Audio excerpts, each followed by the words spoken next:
भारत की मिलिट्री नीति पूरी दुनिया में अनोखी है। मतलब हमारी आर्म फोर्सेस किसी अलग ही मिट्टी से बनी है। और इसका सबूत इस बात से मिलता है कि अभी रिसेंटली एक कमेंट आया आर्मी के chief respected general Upendra Dwivedi ji का, और उन्होंने इसमें यह कहा कि जब पिछले साल हम ऑपरेशन सिंदूर की प्लानिंग कर रहे थे कि कौन से टारगेट को कब हिट करना है, तो वो टाइम टेबल बनाते समय हमने एक चीज का ध्यान रखा कि कोई भी अटैक तब नहीं होना चाहिए जो टाइमिंग नमाज की होती है। When we were to destroy these targets, right, the timing was 2 o'clock, 4 o'clock, any time.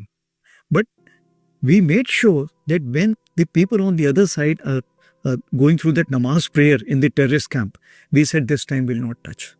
Because sabka malik ek.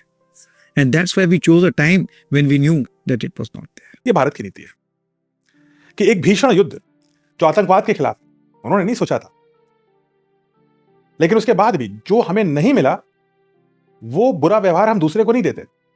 हमारा व्यवहार, हमारा आचरण हमारी स्टैंडर्ड्स पे था। और आतंकवाद के खिलाफ एक युद्ध में भी हमने इस बात का ध्यान रखा कि हमारा जो टारगेट है, हमारा जो एनिमी है, वो भी अगर वो भगवान की सेवा में जा रहा है, प्रार्थना में जा रहा है, तो उस समय हम हमला नहीं करेंगे। और इसका कॉन्ट्रडिक्शन देखिए आज के परिदृश्य में, जहां एक भीषण युद्ध चल रहा है मिडिल ईस्ट में। दो बड़ी शक्तियां हैं। यूएस सबसे बड़ी मिलिट्री बाय फार है, इजराइल भी एक बहुत शक्तिशाली मिलिट्री है, और ईरान इनकी तुलना में 14वें 15वें नंबर पर आती है। तो मिलिट्रीली काफी वीक है। लेकिन अमेरिका और इजराइल ने पहले दिन ये नहीं सोचा कि मीनाब में वो बच्चियां 170 मर जाएंगी, उनको इसलिए मौत के घाट उतारना ठीक है क्योंकि वो नेवी कॉम्प्लेक्स में थी। उन्होंने अयातुल्ला खमीनी को मारा, चलिए उनकी प्रॉब्लम है, उसमें हम जजमेंट पे नहीं जाते। लेकिन अयातुल्ला खमीनी की 14 महीने की पोती को क्यों मार दिया? वेस्टर्न मिलिट्री डॉक्ट्रिन में और वेस्टर्न फिलॉसफी में सिविलियंस एक कोलैटरल डैमेज है, कीड़े मकोड़े जैसे हैं। मर गए तो मर गए, हु केयर्स, मिलिट्री ऑब्जेक्टिव पूरा होना चाहिए। उनका मानना है कि अगर आपके पास शक्ति है तो आपके पास अहंकार होना चाहिए। हमारा मानना है कि अगर आपके पास शक्ति है तो आपके पास दया और नीति होनी चाहिए। इसीलिए भारतीय सेना के लिए, चाहे वो महाभारत काल की हो या आज की काल की, युद्ध अगर हम जीतेंगे तो विजेता बनेंगे, लेकिन युद्ध अगर हम सही तरीके से जीतेंगे तो हम अजेय बनेंगे, क्योंकि फिर हमें कोई हरा ही नहीं सकता।